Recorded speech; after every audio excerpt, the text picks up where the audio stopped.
ये उन भक्तों के लिए जिनका स्वभाव अच्छा नहीं है, जिनका व्यवहार अच्छा नहीं है, जिनके विचार अच्छे नहीं है, वो भक्त बहुत ध्यान से सुनिएगा इस कथा को। हमारी बात बहुत कान खोल के सुन लीजिएगा। ऐसों का उद्धार कभी नहीं हो सकता जो ना इधर के हैं ना उधर के। मैं कितना बड़ा दुर्भाग्यशाली कि ठाकुर जी मेरे द्वार पर आए और मैंने कुछ नहीं दिया उनको। जहर भी पता नहीं कहीं गिर गया था, बढ़िया तुमने दे दिया, अब मैं कुछ कर लूंगा व्यवस्था। पुरंदरपुर में एक ब्राह्मण रहते थे। उच्च वशिष्ठ कुल में ब्राह्मण का जन्म हुआ।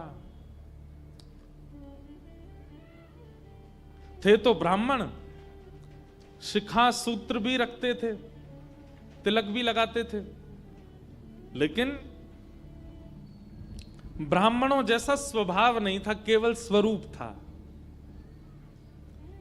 एक बात याद रखिएगा, जात पात पूछे नहीं कोऊ, हरि को भजे सो हरि को हो। कितनी बार ऐसे ऐसे भक्त हैं जो जाति में भले ही श्रेष्ठ नहीं है, पर ठाकुर जी ने उनको ब्राह्मणों से भी ज्यादा महत्व दिया है। श्री तुकाराम जी महाराज वे ब्राह्मण नहीं थे, पर श्री तुकाराम जी का अभंग सुनकर के छत्रपति श्री शिवाजी महाराज भी उनके सामने हाथ जोड़ करके बैठ जाते थे। श्री तुकाराम जी महाराज ऐसे भक्त थे कि उनके लिए श्री पंडरीनाथ भगवान मचल जाते थे उनको देखने के लिए।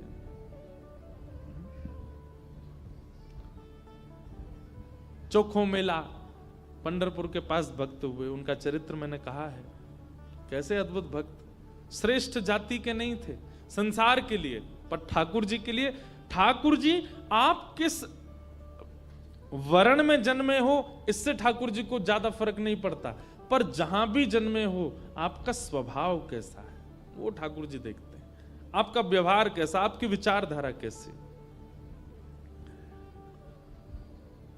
तो ये उन भक्तों के लिए जिनका स्वभाव अच्छा नहीं है, जिनका व्यवहार अच्छा नहीं है, जिनके विचार अच्छे नहीं है, वो भक्त बहुत ध्यान से सुनिएगा इस कथा को। तो पुणे के पास में एक गांव है पुरंदरपुर, वहां पर एक ब्राह्मण रहते थे। स्वरूप ब्राह्मणों का था पर स्वभाव वैश्यों का।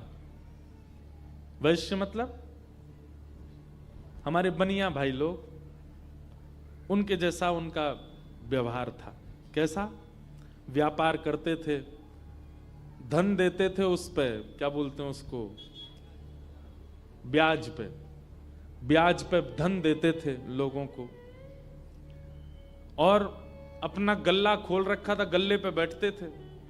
ब्राह्मण का नियम है संध्योपासन करना चाहिए, यज्ञ करना चाहिए, अध्ययन करना चाहिए, ग्रंथों का अवलोकन करना चाहिए, पर ये सब कुछ नहीं करते थे। सुबह उठे, केवल तिलक लगाया, स्नान करके चोटी शिखा बांधी और सीधे अपने गल्ले पे पहुंच जाते थे। उनको दिन भर का यही, क्या देना है देते रहो। और इन सबके साथ साथ महाकंजूस, खूब धनवान थे। भगवान की कृपा से उन पर ब्याज का इतना धन आता था कि वो पूरे पुरंदरपुर गांव को अकेले भोजन करा सकते थे। पर इतने कंजूस थे, इतने कंजूस थे, दूध में अगर मक्खी भी गिर जाती तो दूध छान के पी जाते थे। और मक्खी को यूं पकड़ करके उसके भी 2-4 बूंद छींटा जो दूध के होते थे उनको भी लेके पी जाते थे। दूध का क्या बिगड़े, इतने कंजूस। और कंजूसाई की हद तो तब पार हो गई, उनकी पत्नी का नाम था सरस्वती देवी। क्या नाम था? तो सरस्वती देवी जो थी, उनके पिताजी ने इसीलिए ब्याह किया कि भाई ये विप्रदेव जो हैं बड़े धनवान हैं, बेटी खुश रहेगी हमारी। तो सरस्वती देवी का ब्याह हो गया। उनकी मां ने, पिता ने जितने गहने दिए, ब्याह के अगले दिन ही, सब लोग इधर देखो, बहुत ध्यान से सुनो कथा।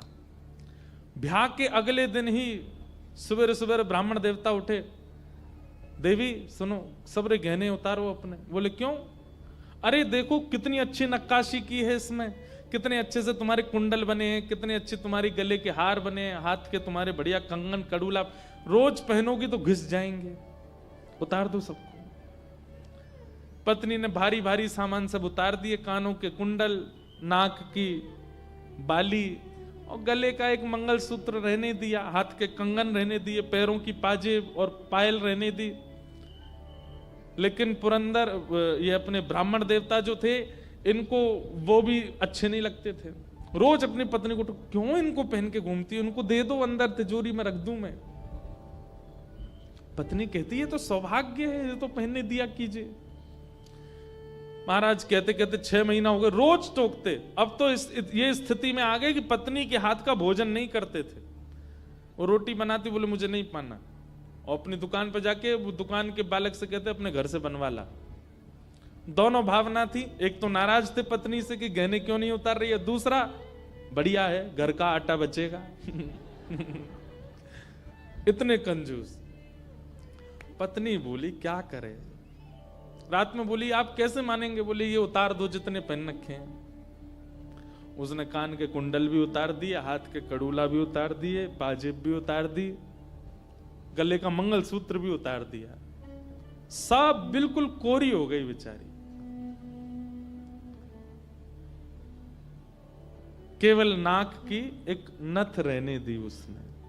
बोले एक तो रहने दीजिए, कम से कम इससे पता तो चले कि मैं सौभाग्यवती हूं। भाई सारे गहने उतार देना मां के लिए अशुभ होता है। पतली सी एक नाक में वो नथ भी नहीं थी, छोटी सी एक कील जैसी थी। उसके लिए भी बोले कि रात में तो उतारी दिया करो इसको भी। इतने कंजूस। सब उतार दिया। पत्नी बेचारी साड़ी में और केवल एक नथ लगा करके, मांग में सिंदूर भर के, बिंदी लगा के वैसे घूमती थी। शादी ब्याहों में जबरदस्ती नहीं जाते थे। एक दिन पहले अपने आप को बुखार में हूं ऐसा बोल देते थे, क्योंकि गहने निकाल के देने पड़ेंगे, पहन के जाएगी। इतने कंजूस। कभी कभी जो व्यक्ति अति में संसारी होता है ना, ठाकुर जी को उस पे भी बड़े मजे आते हैं देखने में। ठाकुर जी कहते हैं, मतलब एक बात हमारी सुनना बहुत ध्यान से, इधर देखना सब लोग। कई लोग ऐसे होते हैं, और आजकल ज्यादातर ऐसे होते हैं कि भक्ति में भी हैं और संसार में भी हैं। अभी उनको पता चला कि कोल्हापुर में कथा चल रही, तो कथा में भी आ रहे हैं, और 4 दिन बाद का उनका रिजर्वेशन भी है कि कब हमको क्लब जाना है, कब पार्टी करनी है, कब उल्टा सीधा खाना है, वो भी उनका फिक्स है। हमारी बात बहुत कान खोल के सुन लीजिएगा, ऐसों का उद्धार कभी नहीं हो सकता जो ना इधर के हैं ना उधर के। हम अपनी कथा में स्पष्ट कहते हैं, एक थौर पकड़ो, या तो ठाकुर जी को ही पकड़िए, और संसार में अगर जाना बहुत रुचिकर लगता है तो उसी को ही पकड़िए। ये बीच में मत घूमा कीजिए। कथा हुई तो यहां आ गए, और कभी कुछ उल्टे सीधे काम हुए तो वहां भी चले गए। अब पी भी लेते हैं, खा भी लेते हैं, कथा भी तो सुनते हैं। ऐसों का तो कभी उद्धार नहीं हो सकता। इसलिए एक ठौर पकड़ो, या तो वहीं के ही रहो, पूरे खाओ पियो आनंद करो, या फिर कथा के ही रहो। वैष्णव हो जाने का कम से कम इतना तो आप पालन कर सकते हैं कि जहां भगवत चर्चा नहीं है, जहां भगवदीय लोग नहीं है, जहां पर ऐसी व्यवस्था नहीं है, वहां से थोड़ा परहेज करो, वहां नहीं जाना है। आपको क्या पता कौन सी व्यवस्था, कौन सा भाव आपके चित्त को परिवर्तित कर दे। तो इसलिए हमारी प्रार्थना है, ये बीच के मत रहिए, इधर उधर घूमते रहते हैं। एक तरफ जाइए, एक तरफ पकड़िए। संसार अच्छा लगता है तो पूरे पूरे जाओ वहीं पे।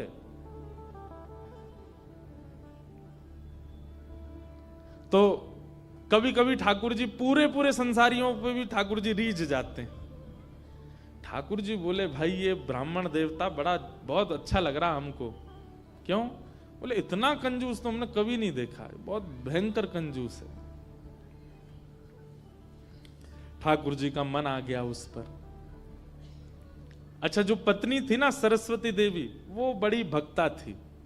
वो तो नाम जप भी करती थी, वो दर्शन करने के लिए भी जाती थी, लेकिन ये नहीं जाते थे उसके साथ। वो अपने माता पिता के मायके जब जाती थी तो मायके वाले लेके जाते थे उसको दर्शन कराने। ये तो कभी नहीं लेके जाते थे, तो कंजूस थे, खर्चा होगा।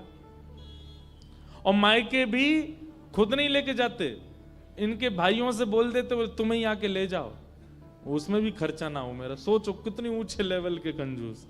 तभी ठाकुर जी का मन आ गया इस पे, तो इसको देखूं मैं एक बार। और हमारे श्री पंडरीनाथ भगवान, श्री विठ्ठल भगवान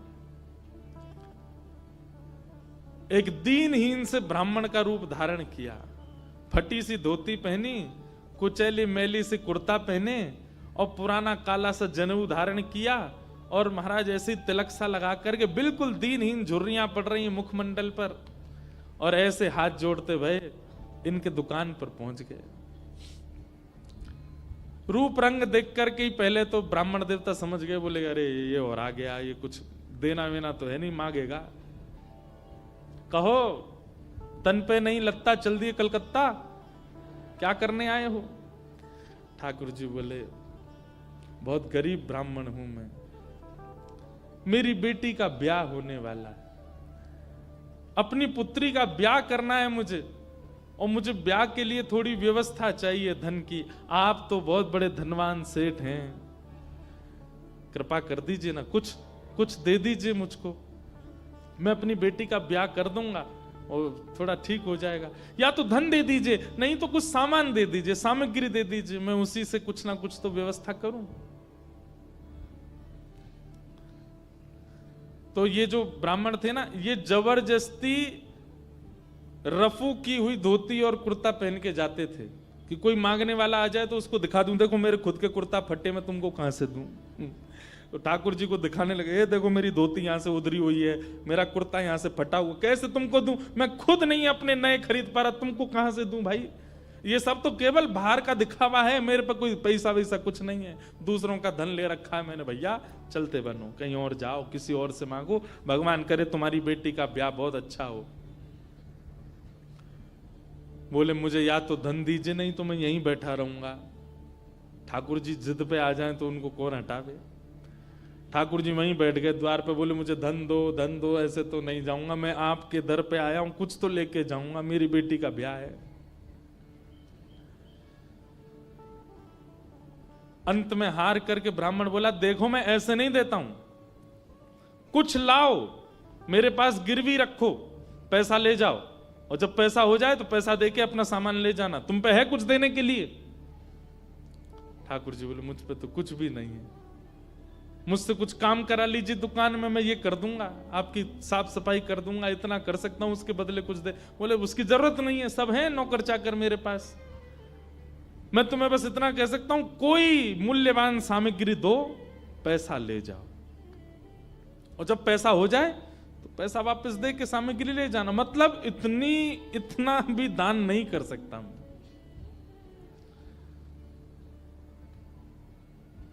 ठाकुर जी बोले ठीक है, मैं जाता हूं, कुछ ढूंढ के लाता हूं। ठाकुर जी भी इतने खेलते हैं, ठाकुर जी जैसा खिलाड़ी नहीं है दुनिया में, इतना बड़ा खिलाड़ी कोई नहीं हो सकता। ठाकुर जी गए उस ब्राह्मण देवता के घर, और घर जाकर के द्वार पे खड़े होकर रोने लगे। इतना रोए, भीतर से सरस्वती देवी निकल के आई। अरे अरे अरे अरे ब्राह्मण देवता, आप इतना रो क्यों रहे हैं, क्या बात है? छोटी सी मेरी लाली बड़ी हो गई है, उसका ब्याह के लिए मैं बहुत दिन से वर ढूंढ रहा था, बड़ी मुश्किल से एक लड़का मिला है, अपनी बेटी का ब्याह करना है। बहुत जगह ठोकरें खा के मांगा मैंने, मुझे किसी ने सहायता नहीं दी, अंत में तुम्हारे द्वार आया हूं, यहां भी नहीं मिला, बेटी को क्या मुंह दिखाऊंगा, यहीं प्राण त्याग दूंगा, जहर मेरी जेब में ही रखा है। सरस्वती देवी तो बेचारी बड़ी भावुक, भक्त का इस स्वभाव है कि वो दूसरे की पीड़ा देख ही नहीं पाएगा, तब समझो वो भक्त है। जो दूसरे की पीड़ा देख ले और देख करके भी बिल्कुल उसका मन घबराए ना, मन बिल्कुल नेत्र सजलना हो, समझना उसमें भक्ति भाव उचित है नहीं। सरस्वती देवी तो रोने लगी, आंखें लाल पड़ गई, बोले भगवान मेरा मन, अगर मुझ में सामर्थ्य होती मैं पूरा घर आपको दे देती, पर मैं क्या करूं? मेरे पतिदेव इतना प्रतिबंध लगा के रखते हैं कि मैं स्वयं ऐसे रहती हूं, मैं आपको क्या दूं? ठाकुर जी तो इतने ही पछाड़ खा के गिर पड़े, अरे हाय राम, अब तो मैं जहर खाना ही पड़ेगा, निकालू कहां है? सरस्वती देवी रुकी रुकी रुकी, ऐसा मत कीजिए भगवान, चरण पकड़ूं आपके, मेरे पास एक ही वस्तु है।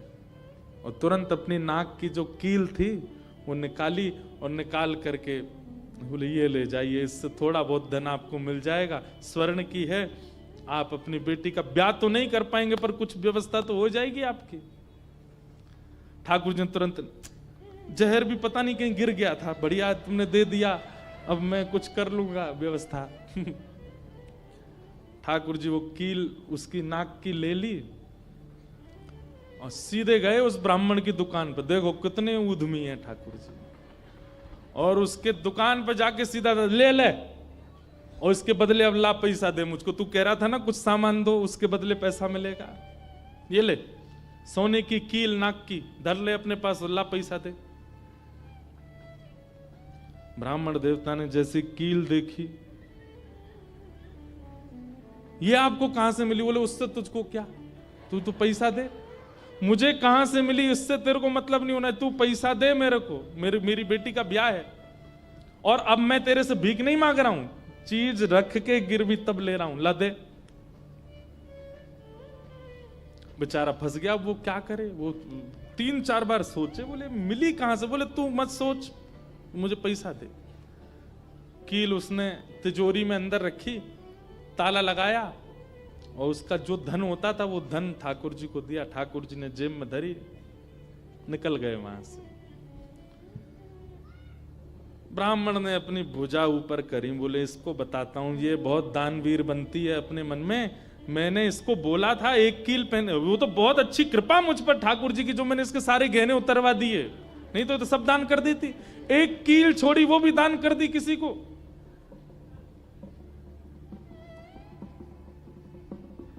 पहुंच गए। अब यहां वो ब्राह्मण जा ही रहा था अपने घर, उससे पहले दुकान का जो मुनीम था वो बेचारा सरस्वती देवी को बहुत मानता था, कभी कभी सहायता कर देती होंगी उसकी। वो सेठ जी से, इनसे ब्राह्मण देवता से पहले ही दौड़ के गया और जाके बोला, मैया आज बचो आप। बोले क्यों, आपने कोई कील दी थी किसी को? बोले हाँ दी तो थी, एक ब्राह्मण के ब्याह के लिए दे दी थी। क्या हो गया? उसने जाके वो आपके पतिदेव को ही दिया और बदले में ले गया पैसा। सरस्वती देवी, हाय नाथ अब नहीं बचूंगी, वो तो बहुत डांटेंगे। बोले वो आ रहे हैं, दुकान बंद कर दी उन्होंने, वो सीधे धोती चढ़ाए ऊपर चले आ रहे हैं सीधे, आप बचो। सरस्वती देवी बोली कहां जाऊं? हे पांडुरंगा, हे विठलनाथ, हे मेरे प्राणनाथ, मेरी रक्षा करो। ये कैसा नियम आपने, मेरे आज जीवन में पहली बार तो कुछ दान किया, वो भी एक ब्राह्मण बेचारा अपनी हत्या करने पर तुला था तो मैंने किया। ये कैसा आपने खेल किया ठाकुर जी, कैसे भी मेरे पति को रोको। लेकिन इतनी डरती थी अपने पति से, इतनी व्याकुल हो गई, तुरंत विष ले लिया। बोली कि मैं उनका क्रोध नहीं सह पाऊंगी, उनकी मार पिटाई डांट नहीं सह सकती, उससे अच्छा तो मैं प्राण त्याग दूं अपने। और श्री पांडुरंग भगवान विठल की सामने सुंदर चित्रपट था, उसी के सामने नेत्र सजल हैं, हाथ में विष का प्याला लेकर के, और बस देखती जा रही है। बोले नाथ मैंने किसी और उद्देश्य से नहीं किया, केवल एक ब्राह्मण की पुत्री का ब्याह हो जाए इसलिए किया, मेरे पति मुझे छोड़ेंगे नहीं, इससे अच्छा मैं प्राण ही त्याग रही हूं। मुझे पता है शास्त्रों में प्राण आत्महत्या करना जघन्य अपराध है, पर मेरे पास और कोई उपचार नहीं है। और जैसे ही अपने मुख से लगा करके विषपान करने लगी, इतने में ही ऊपर से वो नाक की कील आकर के उसके पात्र में ही गिरी, और जैसी खन्न से आवाज हुई, नेत्र खोल करके देखा, भीतर अपने हाथ को डाल करके जैसे ही निकाला तो वही नाक की कील उसके हाथ में आ गई। और नाक की कील हाथ में आते ही, इतने में ही वो ब्राह्मण का प्रवेश हुआ। प्रवेश होते ही उसने भीतर से किवाड़ लगाई, ढूंढने लगा कहां है, कोई साधन मिले इसको बताता हूं। पत्नी सामने खड़ी थी, कहिए कहिए, आज कुछ कहूंगा नहीं, आज तो करूंगा, तू बता, तैने किसी को दान कैसे किया बिना मुझसे पूछे? तू क्या दान किया? तेरी नाक की कील कहां है बता? पत्नी ने अपना हाथ आगे किया, ये रे। उस ब्राह्मण ने जाकर के कील उठाई, तेरे पास कहां से आई? बोले मेरे पास ही थी। नहीं, ये तेरे पास नहीं है, ये तो मेरे पास वहां रखी है तिजोरी में भीतर, चाबी मेरी यहां डली हुई है, तेरे पास कहां से आई? बोले मेरे पास ही है, अब बहुत दिन से पहनी हुई थी, साफ करने के लिए उतारी थी थोड़ी सी। ऐसा हो ही नहीं सकता है, मैंने इसके बदले मूल्य दिया है एक ब्राह्मण को, और ये मेरी तिजोरी में रखी है, चाबी मेरे पास है। तो रुक, अभी अभी रुक, मैं अभी जाता हूं। और कील अपने संगी लेके गया, गए, जाकर के दुकान खोली, चाबी लगा करके खोली, तिजोरी जैसी खोल करके देखा उसमें वो कील थी ही नहीं, वो हाथ में थी। ब्राह्मण बोला ये कोई स्वप्न नहीं है, ये कोई अचंबा नहीं है, ये कुछ और है। नेत्र सजल हो गए, दौड़ करके घर आया, बोले मुझे सच बताओ क्या हुआ। पत्नी बोली सच बताऊं? बोले हाँ, मैंने ही ब्राह्मण को दी थी। हाँ, वो ब्राह्मण वृद्ध सा, उसके कुर्ते फटे थे, उसकी धोती उधरी सी थी। बोले हाँ, उसी को दी थी, वो मुझे दे के गया था और मैंने ये तिजोरी में रखी, तो फिर तेरे पास आई कैसे? बोले मुझे जब पता चला कि आप क्रोध करके आएंगे और मेरे को बहुत सुनाएंगे, डांटेंगे, मारेंगे, तो मैंने सोचा कि मैं इससे अच्छा तो अपने प्राण त्याग दूं। और मैं पांडुरंग के सामने रोते हुए विष लेकर के हाथ में पीने को हुई, इतने में ही आपका घुसना हुआ और ऊपर ना जाने कहां से वो नाक की कील आकर के इसमें गिर पड़ी। ये किसी और ने नहीं, और वो ब्राह्मण कोई और नहीं, साक्षात पांडुरंगा ही थे, वही आए थे, वही आए थे, वही ये सारी लीला करके गए हैं। मैंने जीवन भर भजन किया, जीवन भर विचार किया, दान करूं, पुण्य करूं, सत्कर्म करूं, यज्ञ करूं, पर आपने मुझे कभी अनुमति नहीं दी। अरे दुनिया के लोग कमाते हैं और दान करते हैं, पर हम कितने भाग्यशाली हैं कि स्वयं पांडुरंगा आए और आकर के हमारे कमाए गए धन को स्वयं लेकर के दान करवा के गए, ब्राह्मण बन के स्वयं अपने हाथ में लेकर के गए। ये आप पर और मुझ पर कृपा है। उसी समय ब्राह्मण ने मन में सोचा, मैंने जीवन में एक कार्य भी अच्छा नहीं किया, मैंने जीवन में एक कृत्य भी ऐसा नहीं किया जिससे ठाकुर जी मुझसे प्रसन्न हो, लेकिन मैं इतना अधम, इतना पापी, इतना दुष्ट, इतना अयोग्य, फिर भी मुझे ठाकुर जी ने इस योग्य समझा। और योग्य क्या समझा? मेरी दुकान पर आकर के ठाकुर जी याचना कर रहे थे कि मैं कुछ दे दूं। मैं कितना बड़ा दुर्भाग्यशाली कि ठाकुर जी मेरे द्वार पर आए और मैंने कुछ नहीं दिया उनको, उनसे हट किया, उनसे कहा कि कुछ लेके आओ तभी तुमको दूंगा। मेरी वजह से ठाकुर जी को श्रम सहना पड़ा। कितने कृपालु हैं बंधुओं ठाकुर जी, आपके अवगुण नहीं देखते। मैं एक बात कथा में कहा करता हूं कि मानव में और परमात्मा में अंतर क्या है? मानव वो जो सब अत्यंत गुणवान में भी अवगुण देखता है, और ठाकुर जी कौन? जो अत्यंत अवगुणी में भी एक गुण देख लेते हैं, इसमें ये गुण है। हम आप कैसे हैं? हमारे सामने 100 प्रशंसा कर दी जाए एक व्यक्ति की, और वो व्यक्ति हमारे सामने आ जाए तो हम उससे 5 मिनट मिलने के बाद जब वापस जाएंगे तो वो कहेगा बताओ कैसा था, अच्छा था ना लड़का, मैंने उसके बारे में तुमको बताया था, अच्छा ठीक था, लेकिन उसमें भी ये कमी थी। हम कमी बहुत जल्दी ढूंढ लेते हैं। और ठाकुर जी अत्यंत अयोग्य, अत्यंत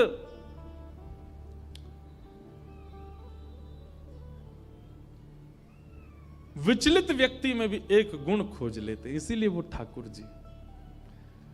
उसी समय उस ब्राह्मण देवता ने विचार किया कि अब किसके लिए जीना है। अपनी दुकान बंद कर दी, दुकान को बेच दिया, घर को बेच दिया, और पत्नी के साथ आ गए श्री पंढरपुर। और पंढरपुर में विठल भगवान के आगे आकर के बहुत रोए, याचना करने लगे, नाथ मेरे दुकान पर आप खड़े हो गए आकर के, और मैंने आपको इस प्रकार से दुत्कार दिया, इस प्रकार से आपको कर दिया। बहुत रोए।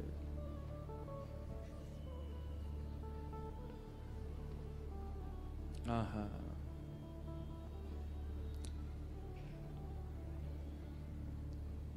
ठाकुर है तू मैं तेरा पुजारी,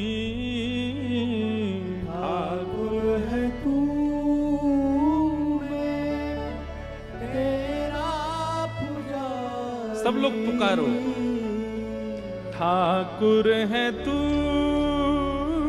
मैं तेरा पुजारी, ठाकुर है तू मैं तेरा पुजारी,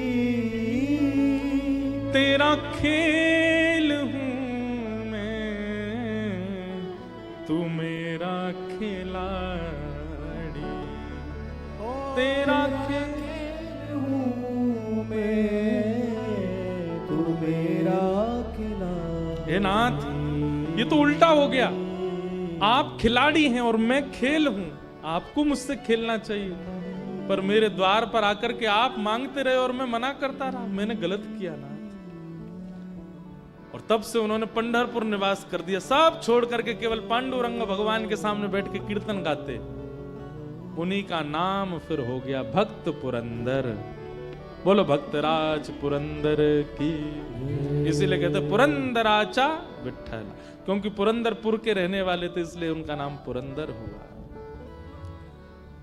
और ठाकुर जी के आगे गा रहे हैं, मेरा नाथ तू है, मेरा नाथ तू है, नहीं मैं अकेला, मेरे साथ तू है, ओ मेरा नाथ तू है, मेरा नाथ तू है, नहीं मैं अकेला, मेरे साथ तू है, मेरा नाथ तू है, मेरा नाथ तू है, नहीं मैं अकेला, मेरे साथ तू है, मेरा नाथ तू है, मेरा नाथ तू है, नहीं मैं अकेला, मेरे साथ तू है, मेरा नाथ तू श्री राधा रमण लाल की। हो।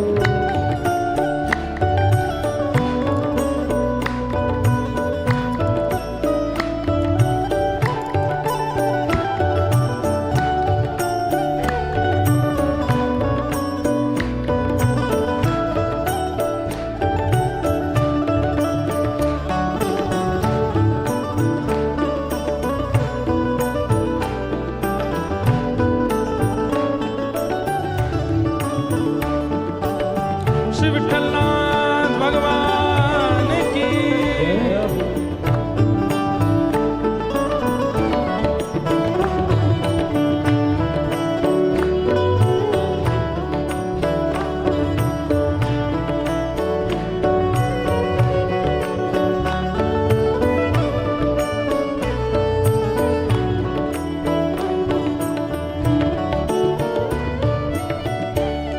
चला जा रहा हूँ मैं राह पे तुम्हारे, चला जा रहा हूँ मैं राह पे तुम्हारे, चला जा रहा हूँ मैं राह पे तुम्हारे, चला जा रहा हूँ मैं राह पे तुम्हारे, राहों पे आए जो तूफान आंधी, राहों पे आए जो तूफान हो थामे हुए मेरा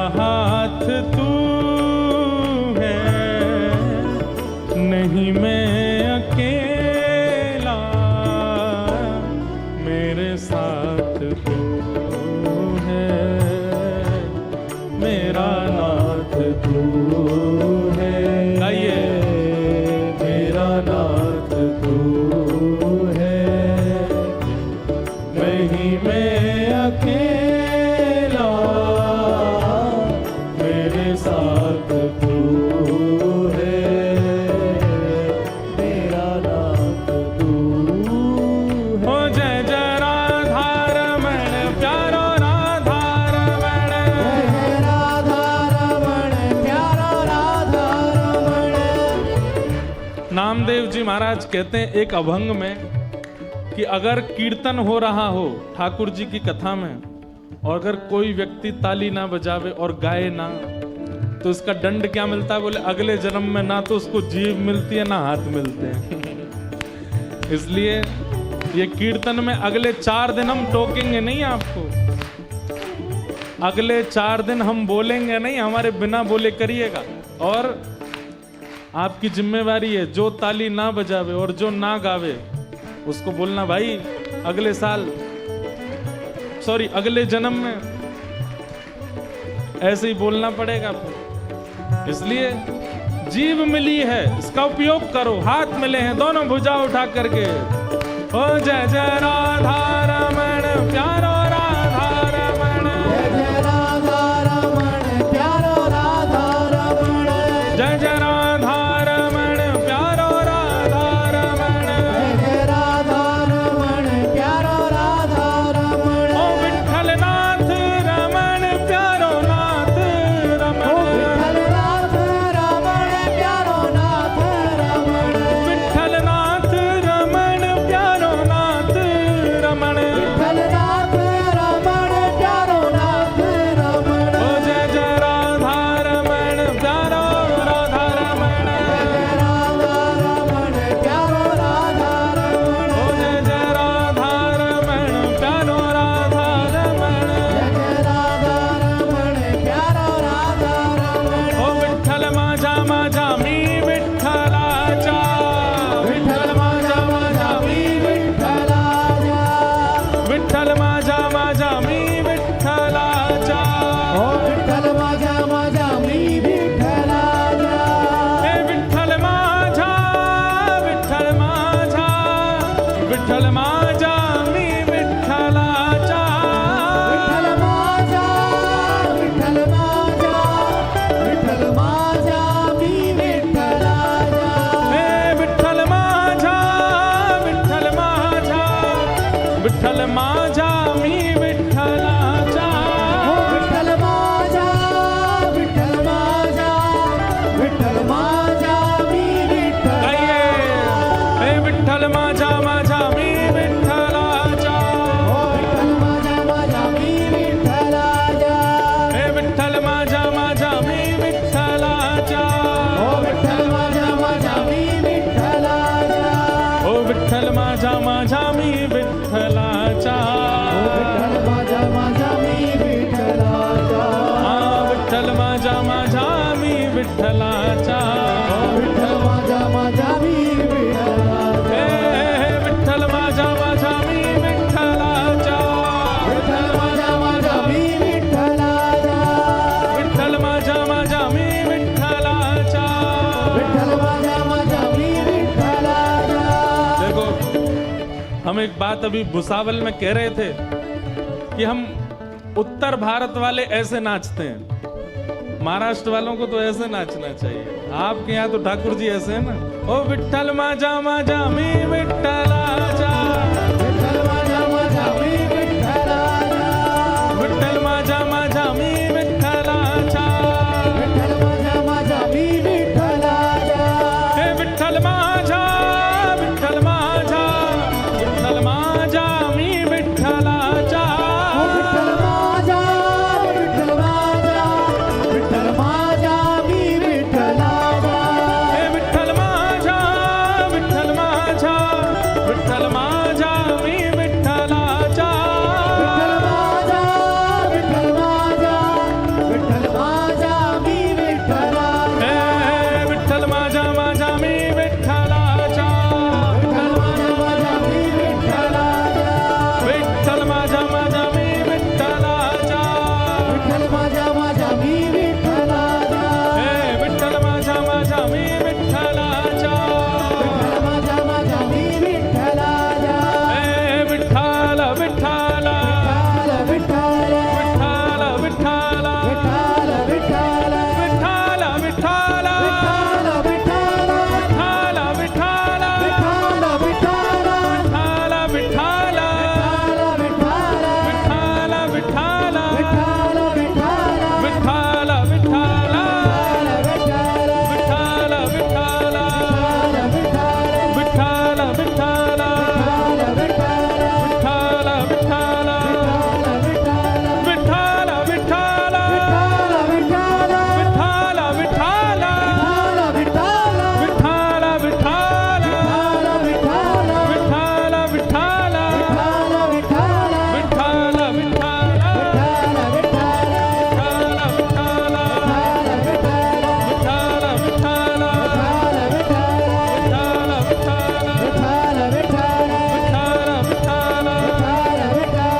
बोल पंडरीनाथ भगवान की।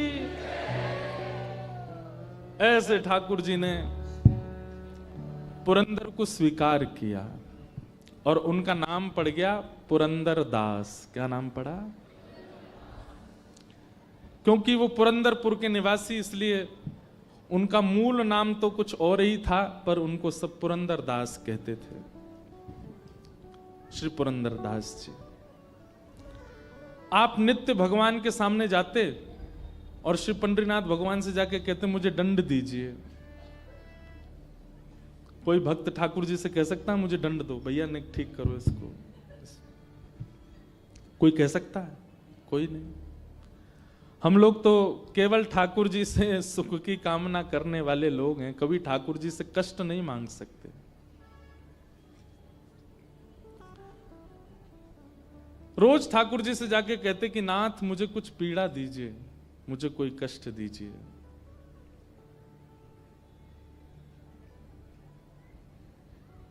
कोई कष्ट दो, कोई पीड़ा दो। एक दिन ठाकुर जी पुरंदर दास के स्वप्न में आए और स्वप्न में आकर के बोले, रोज मांगते हो कष्ट दो, कष्ट दो, क्या कष्ट दें? बोले बस दे दीजिए जो उचित लगे, मुझे एक दंड भोगना है। मैंने आपको पीड़ा दी थी, आप मेरे द्वार पर आए और मैंने आपको पीड़ा दी, नाथ मुझे दंड दीजिए। ठाकुर जी बोले तो फिर तुमको एक ही दंड है। बोले क्या? भारत में जितने तीर्थ हैं सबका दर्शन करने जाओ और सब जगह जाकर के जैसे हमारे सामने पद गाते हो वैसे सारे ठाकुरों के पद बना बना करके गाओ, सबको सुना के आओ। तो श्री पुरंदर दास जी अपनी पत्नी सहित भारत भ्रमण पर निकले। जितने तीर्थ हैं भारत के सब जगह गए, सब जगह दर्शन करके आए।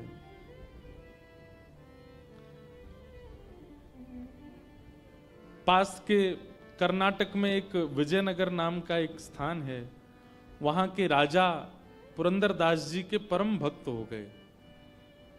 लेकिन वो राजा केवल श्री वेंकटेश तिरुपति बालाजी भगवान को ही भगवान मानते थे। वो कहते थे परमात्मा पृथ्वी पर केवल वेंकटेश भगवान है।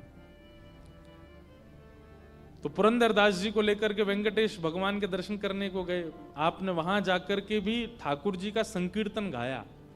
और सबसे बड़ी बात थी, श्री पुरंदर दास जी की जिस जिस प्रांत में गए वहां की भाषा में कीर्तन गाते थे।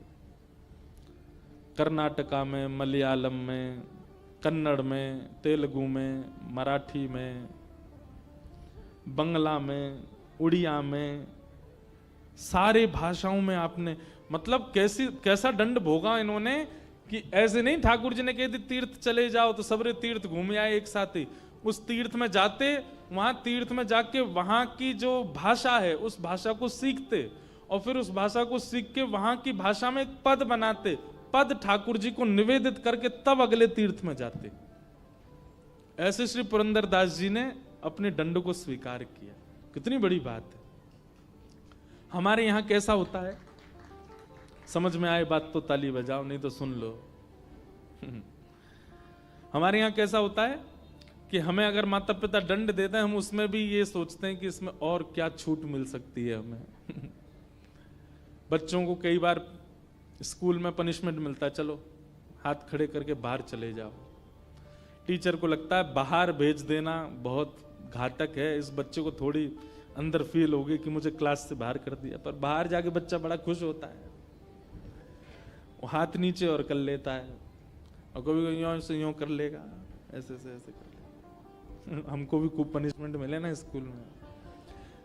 क्लास में खड़े रखना वो ज्यादा घातक है, क्योंकि हाथ नीचे होता है तो टीचर चिल्लाते हैं सीधे करो।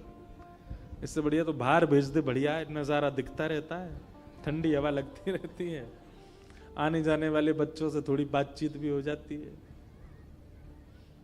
हम लोग कैसे दंड लेते हैं, जो दंड हमको मिला है उसमें भी हम कटौती करते हैं, उसमें भी हम थोड़ी बहुत रिलीफ कैसे मिले ये देखते हैं। पर भक्त ठाकुर जी के द्वारा प्रदत्त दंड को भी उत्सव मना देता है। पुरंदर दास जी ने उस दंड को उत्सव मना दिया। ठाकुर जी ने कहा हर तीर्थ का दर्शन करके आओ, भारत में जितने तीर्थ हैं सब जगह जाओ। उस तीर्थ में जाते और इतने दिन रहते कि वहां की भाषा आ जाए, और फिर उस भाषा में एक पद बनाते, ठाकुर जी को निवेदित करते, निवेदित करने के बाद फिर प्रणाम करके अगले तीर्थ में जाते। एक अच्छा खासा समय तीर्थ में व्यतीत करते। ऐसे श्री पुरंदर जी। तो तिरुपति बालाजी विजयनगर के राजा इनको ले गए, बोले यही परमात्मा है। तो एक बार इन्होंने कहा देखो ये परमात्मा है, और शास्त्रों में भी पता वर्णन है तिरुपति बालाजी साक्षात परमात्मा है। यदि साक्षात भगवान श्री वैकुंठ यदि कहीं है तो तिरुपति है। लेकिन श्री पुरंदर जी बोले कि हमारे पंढरपुर में श्री पंढरीनाथ भगवान, एक बार उनका दर्शन करो।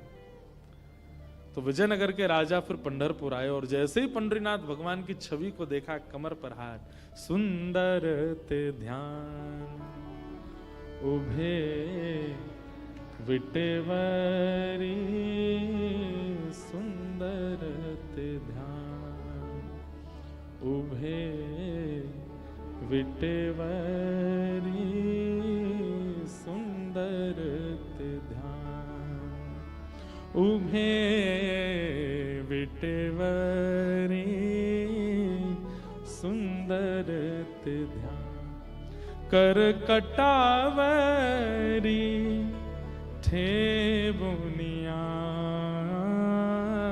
सुंदर ते ध्यान उभे विटेवरी, सुंदर ते तुलसी हार गला कासे पीतांबर,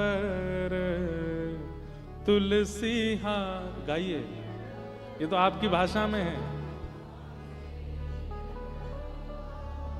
हरी मैया ऐसे गा रहे हैं जैसे आज एकादशी आप लोगों की है। भाई हम वृंदावन के मराठी में गा सकते हैं, आप तो महाराष्ट्र के हो, क्यों नहीं गा रहे हो? कैसे हैं ठाकुर जी? तुलसी हार गला कासे पीतांबर, तुलसी हार। बहुत बढ़िया भाई लोग पास हो गए हमारे। एक बार भाइयों के लिए ताली बजाओ। माताओं की आवाज नहीं निकल रही है। अभी नवरात्रि खत्म हो गया, एकादशी भी चली गई। आज कौन सी? आज त्रयोदशी है? अब तो द्वादशी है। आवड़े निरंतर आवड़े तेची रूप, सुंदर ते ध्यान उभे विटेवरी, सुंदर ते ध्यान हे उभे विटेवरी, सुंदर ते ध्यान। मकर कुंडले तलपति श्रवणे, मकर कुंडले तलपति, कंठी कौस्तुभ, कंठी कौस्तुभ मणि विराजित, सुंदर ते ध्यान उभे विटेवरी, सुंदर।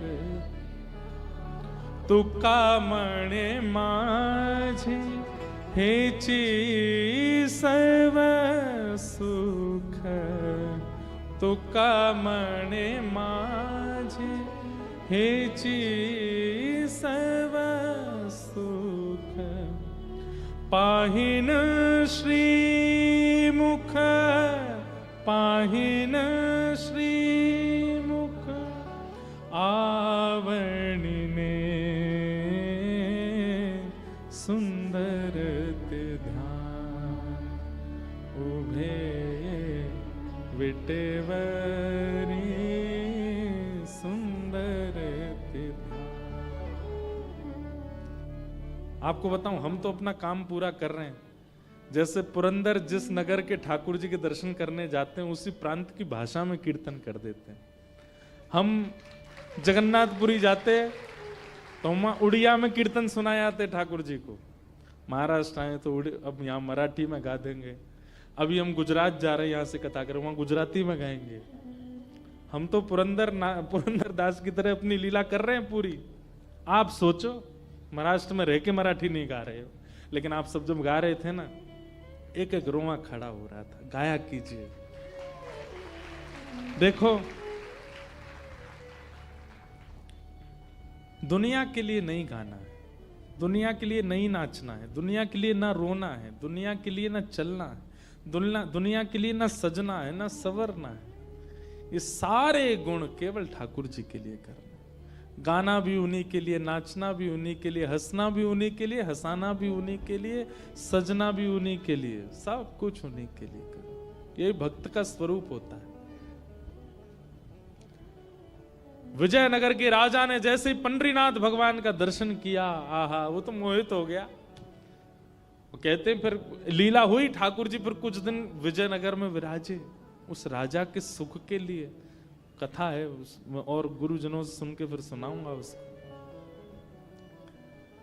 तो पुरंदर दास सारे नगरों में जाते और सब प्रांतों में, तीर्थों में जाकर के वहां के ठाकुर जी का कीर्तन गा करके उनको आनंदित कर देते। अब ऐसा होने लगा कि पुरंदर दास जैसे ही प्रवेश करते थे मंदिर में, मंदिर में सुगंधी तो रहती ही है, लेकिन पुरंदर दास के आते ही अद्भुत सुगंधी वातावरण इतना सुगंधित हो जाता और श्री ठाकुर जी ऐसे चमकने लग जाते जैसे कोई मणि चमक रही हो। अब तो ये होने लगा कि लोग बाग समझ जाते थे, जैसे ही सुगंधी आती ठाकुर जी चमकते तो सब पीछे देखते, जरूर पुरंदर दास आया होगा। उसको देखने के लिए ठाकुर जी लालायित रहते थे। ये वही हैं 1 रुपया 1 कील के पीछे वो कर दिया था। ठाकुर जी को जिस पर कृपा करनी होती है, वो कितना भी अधम हो, अधम को भी अपना परम भक्त बना लेते हैं।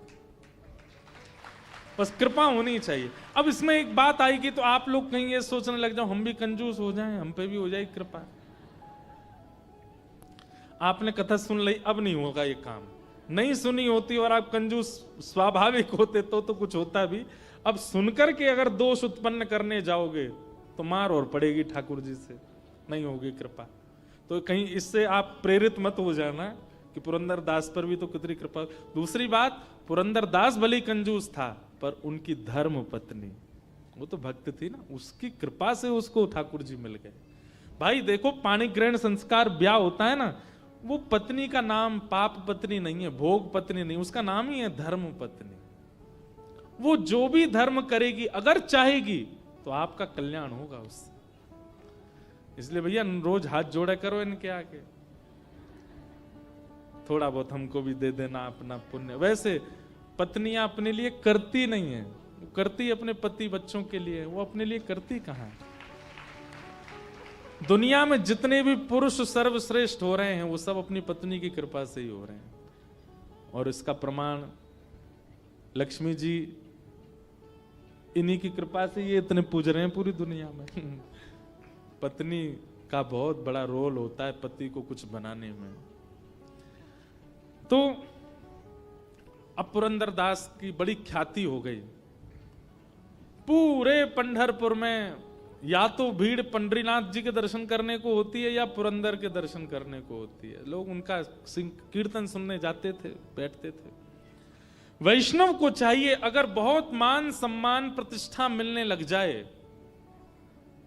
तो प्रतिष्ठा देने वाले को रोक तो नहीं सकते, पर हाथ जोड़ करके उसी समय नेत्र बंद करके ध्यान करे कि हे नाथ, मैं इस लायक नहीं हूं, ये सब आपकी कृपा है, ये आपका ही है।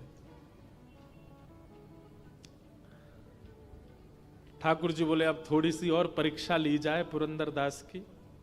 पहले तो इसको हमने अत्यंत कंजूस से अपना दास बना लिया, अब ये दास बन गया है, अब इसका मन कैसा, इसकी थोड़ी परीक्षा ली जाए। तो पंढरपुर में एक नृत्यांगना थी, एक नृत्य करने वाली, बहुत अच्छा नृत्य करती थी वो। उसका नृत्य देखने के लिए बड़े बड़े दूर से लोग और कुछ मनचले लोग ही जाते हैं देखने के लिए।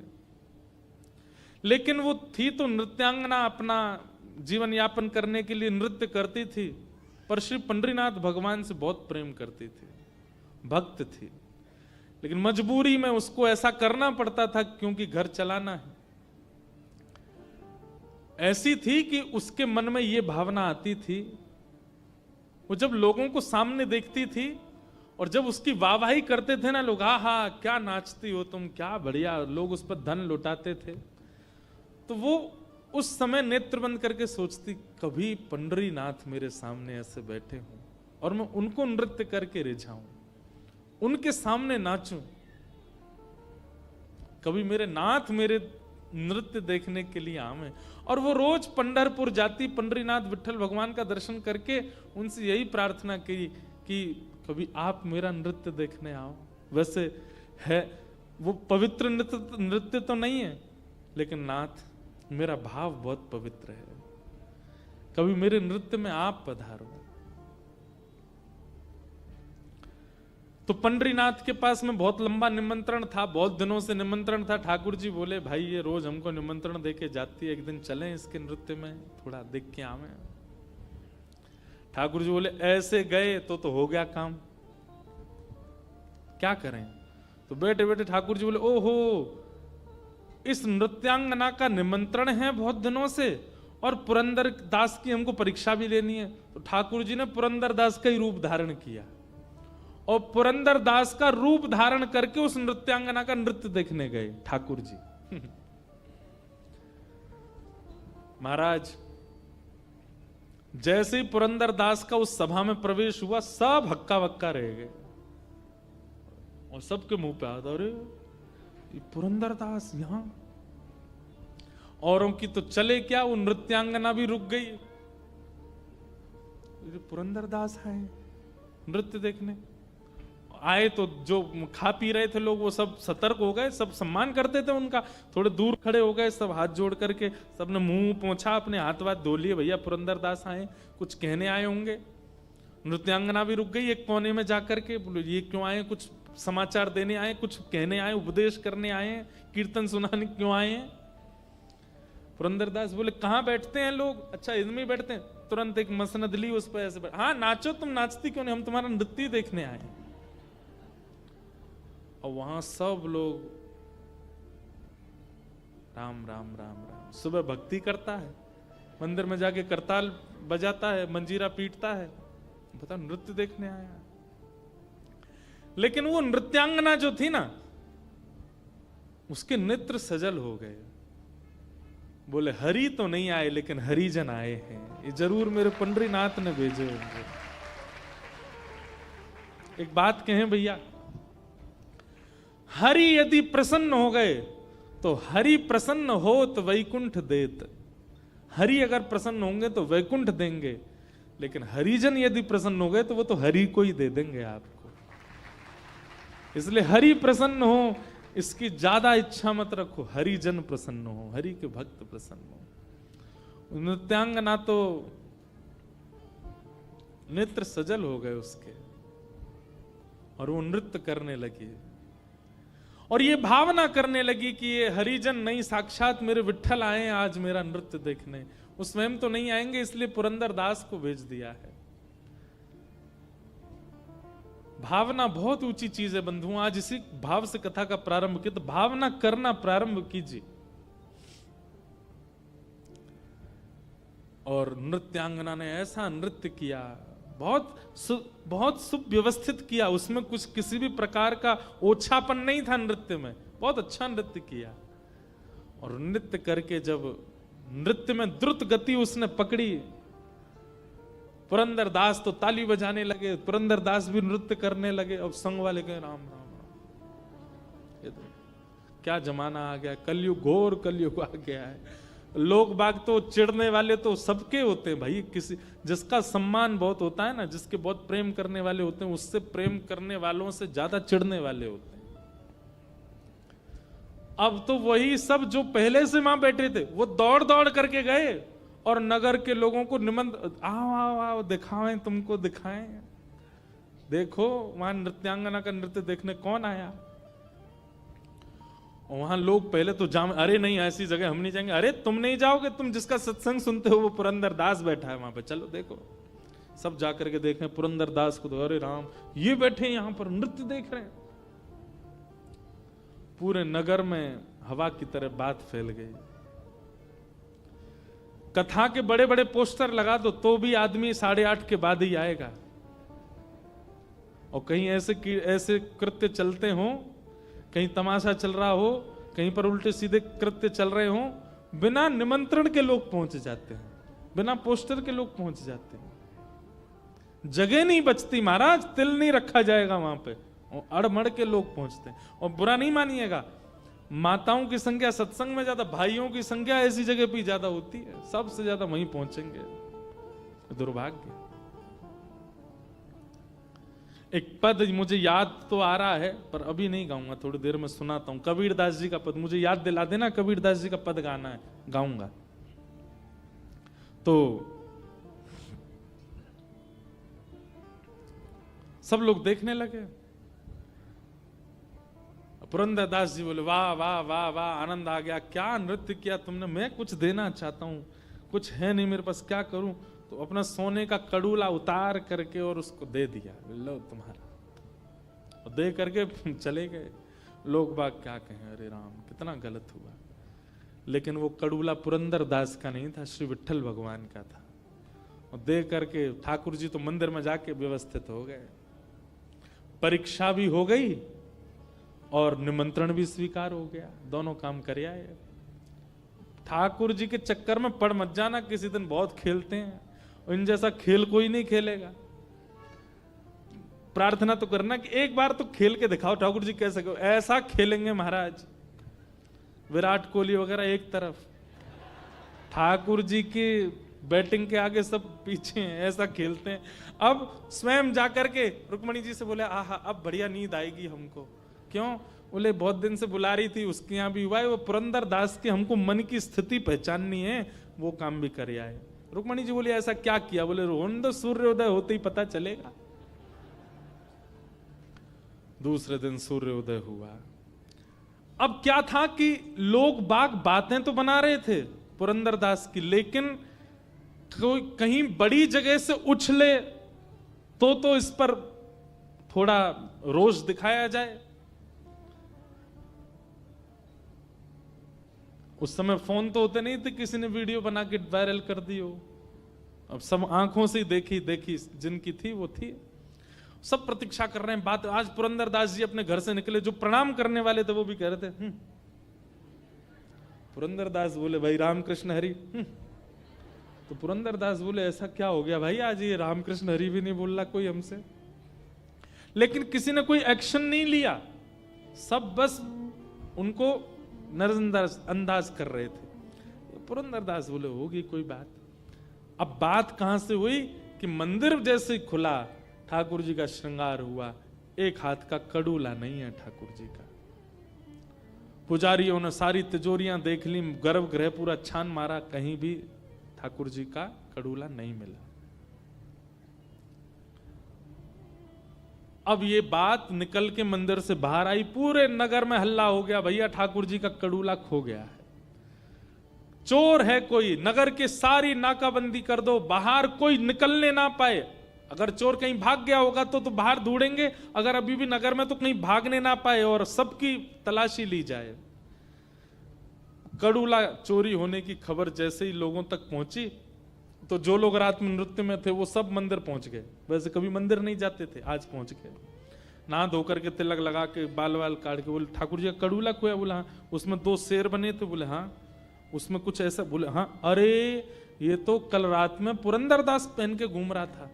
बोले पुरंदर दास वो तो परम भक्त है भगवान। अरे भक्त, गली गली के आदमी से पूछ लो कैसा भक्त है वो, हमने अपनी आंखों से देखा कल उसको। पुजारियों के मन में विश्वास तो नहीं आ रहा था कि ऐसा कुछ होगा, पर जब हर एक व्यक्ति से पूछा गया तो सब ने कहा, बोले कि हमने अपनी आंखों से देखा। कल रात में वो वहां थे और वहीं उन्होंने प्रसन्न होकर के नृत्यांगना को वो कड़ूला उतार के दिया। हो सकता है कि वो कड़ूला पंडरीनाथ जी का ही हो, और नहीं तो आप वो नृत्यांगना के घर की तलाशी ले लो। सब लोगों ने जाकर के जब नृत्यांगना से उसको पकड़ा और उसको पूरे घर की तलाशी ली, कड़ूला मिल गया। और उससे पूछा किसने दिया तुमको, सच बताओ नहीं तो तुम्हारे प्राण हरण कर लेंगे। किसने दिया? सबने देखा तो था, पर तुम प्रमाणित करो किसने दिया।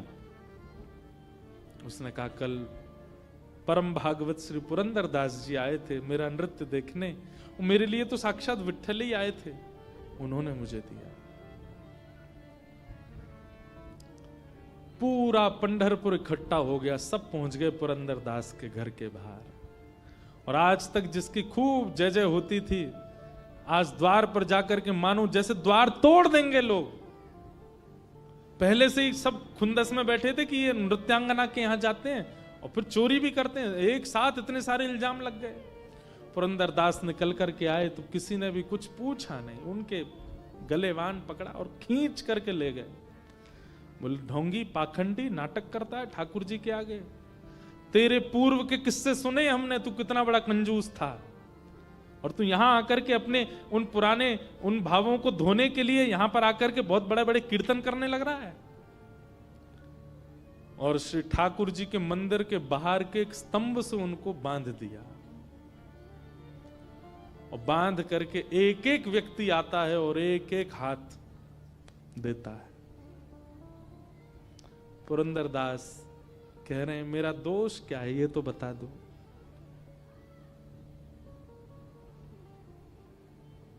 लोग कहते हैं तू दोष पूछता है, तुझे नहीं पता तूने क्या किया, और मारो इसको।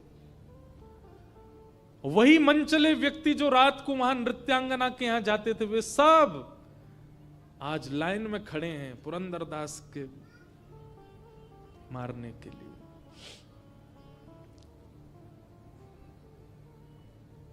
रुक्मणी जी बोली विठोबा ये क्या हो रहा है। ठाकुर जी बोले मुझे पीड़ा तो है, पर मुझे ये परीक्षा लेनी है थोड़ी सी, ताकि भक्तों को पता चले कि मेरे वैष्णव कैसे होते हैं। रुक्मणी बोले आप इतने निष्ठुर कैसे होते? बोले निष्ठुरता नहीं, पुरंदर के हृदय में झांक करके देखो, वो जिस अवस्था में है, जिस स्थिति में है, ऐसी स्थिति में अगर कोई व्यक्ति आएगा तो उसके मन में क्या आएगा? रुक्मणी जी बोले उसके मन में यही आएगा कि मेरा दोष क्या है, मेरे पाप क्या है, मेरे अवगुण क्या है, मैंने ऐसा क्या किया जो मेरे साथ ऐसा व्यवहार किया जा रहा है, वो यही सोचेगा। रुक्मणी ठाकुर जी बोले रुक्मणी एक बार पुरंदर के हृदय में झांक करके देखो कि उसके मन में क्या चल रहा है। लोग बाग बारी बारी से आकर के पुरंदर दास के ऊपर हाथ बरसा रहे हैं, और पुरंदर दास मन में पता क्या सोच रहे हैं, मेरा क्या अपराध था। ओ ठाकुर जी ने मुझे तीर्थ यात्रा पर भेजा था ना, जरूर मैं तीर्थों में गया था, तो वहां मेरे से हो सकता है कुछ अपराध भोजन का हो गया होगा, किसी वहां के वैष्णव को मैंने दंडित कर, मैंने पीड़ा दे दी होगी, किसी से ऊंची आवाज में बोल गया होऊंगा, या मैंने किसी प्रकार का कोई अपराध तीर्थों में किया होगा। भाई शास्त्र कहते हैं अन्य क्षेत्रे कृतम पापम तीर्थम तीर्थ क्षेत्रे विनश्यति, और तीर्थ क्षेत्रे कृतम पापम वज्रलेपो भविष्यति। आप पूरी दुनिया में कोई भी पाप करोगे, तीर्थ में जाने से आपका वो पाप नष्ट हो जाता है, पर तीर्थ में यदि कोई पाप आपसे हो गया तो वो तो पत्थर की लकीर है, उसको कोई नष्ट नहीं कर सकता। अगर जगन्नाथपुरी, बद्रीनाथ, द्वारिका में आपने कोई पाप किया, पत्थर की लकीर है, वो तो आपको भोगना ही पड़ेगा, वो मिटेगा नहीं।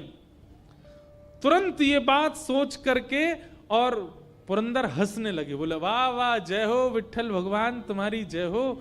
मैंने तीर्थों में पाप किए थे और मेरे वो पाप पत्थर की लकीर हो गए, तो आपको चिंता हो गई कि मेरे पुरंदर दास के पाप अब पत्थर की लकीर हो गए, इनको मैं कैसे मिटाऊं। तो आपने ये योजना अपनाई कि पंढरपुर के लोगों से आज मुझे दंड दिलवा करके जो मेरे तीर्थों के पाप हैं उनको आप नष्ट कर रहे हो।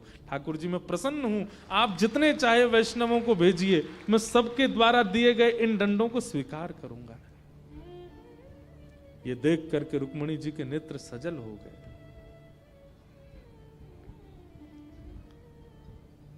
सुनने में बहुत आसान लग रहा है बंधुओं, हमारी कोई गलती नहीं होती और हमारी मां यदि बोल देती है ये तू नहीं किया होगा, हम बरस जाते हैं उनके ऊपर। पत्नी की कोई गलती ना हो और पति कुछ कह दे तो पत्नी 4 दिन तक बात नहीं करती पति से। हम लोग एक गलत इल्जाम हम पर लग जाए उसके लिए हम संबंध तक तोड़ने को राजी होते हैं। भाई भाई को छोड़ने को तैयार होता है, पति पत्नी एक दूसरे का त्याग कर देते हैं, बच्चे माता पिता का त्याग कर देते हैं। लेकिन यहां पुरंदरदास को अपना दोष नहीं पता और ऐसी स्थिति में भी उन पर बरसाए जा रहे हैं सबके हाथ और वो खुद ही सोच रहे हैं मेरा दोष क्या होगा, और खुद ही सोच रहे हैं कि ये मेरे साथ, मैं तो निवृत्त किया जा रहा हूं, मैंने जरूर दंड पाप किया होगा। विठ्ठल भगवान को चिंता होगी इसका पाप कैसे दूर हो, इसलिए इन सब से पिटवा के मेरा पाप दूर कर रहे हैं। वो तो अच्छा है, मैं पिट लेता हूं। ये श्री पुरंदरदास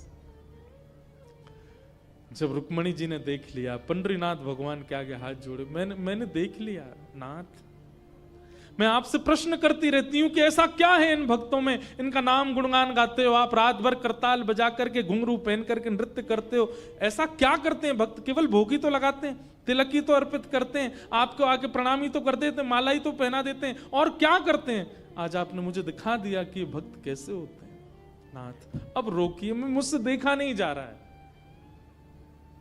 और तभी मंदिर के गर्भगृह के भीतर से श्री पांडुरंग भगवान बोल पड़े, अरे पंढरपुर वासियों सावधान हो जाओ, तुम जिस पुरंदर को स्पर्श कर रहे हो, जिस पर तुम हाथ बरसा रहे हो, ये उसका अपराध नहीं है। रात्रि में उस नृत्यांगना का निमंत्रण स्वीकार करने मैं ही गया था, पर मैं अपने रूप में नहीं जा सकता था, इसलिए मैं पुरंदरदास का रूप धारण करके गया था, मैंने ही उसको अपना कड़ूला दिया था, उसको कुछ मत कहो। ये सुन करके सब लोग रोने लगे, सब दंडवत हो गए, पुरंदरदास जी को हृदय से लगाने लगे। जहां जहां उनको चोट आई थी सब पुजारी जन बैठ करके उनको मल्लम पट्टी करने लगे और सब श्री पंडरीनाथ भगवान के आगे नतमस्तक हो गए। जय हो विठ्ठल भगवान, आपकी जय हो। ऐसे हमारे ठाकुर जी तो जो करें सो करें, पर भक्त की स्थिति देखो। हम अपने आप को भक्त कहते हैं, मत कहा कीजिए भक्त, हम सहन करना जानते नहीं, हम लोग इस स्थिति में रह नहीं सकते, हम भक्त कहते हैं अपने आप को। ऐसे श्री पंडरीनाथ भगवान को हम बारंबार प्रणाम करते हैं। बोलो पुरंदरदास की, पुंडलीक वरदा श्री हरि विठ्ठल ज्ञान देव तुकाराम, श्री पंडरीनाथ भगवान